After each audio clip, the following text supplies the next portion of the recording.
Although this is a practice in cultivating loving kindness, it can also help you let go of overthinking and concentrate on the mind. You can do this practice while walking, driving, or sitting in a space wherever other people are present.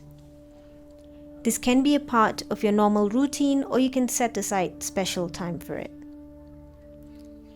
Pick one person at a time, whoever grabs your attention naturally. Recognize that this is a person with hopes, dreams, fears, regrets, memories, and loved ones. Just like you, this person wants to be happy. Offer a simple phrase of loving kindness in your head, such as, "May you live with ease today."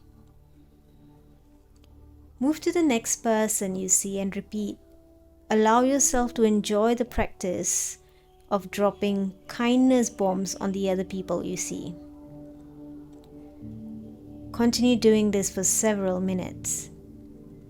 If you run out of people, you can return to someone you have already visited, or you can offer yourself a little kindness. When you get to where you're going or are ready to move on with your day, let the loving kindness phrases go.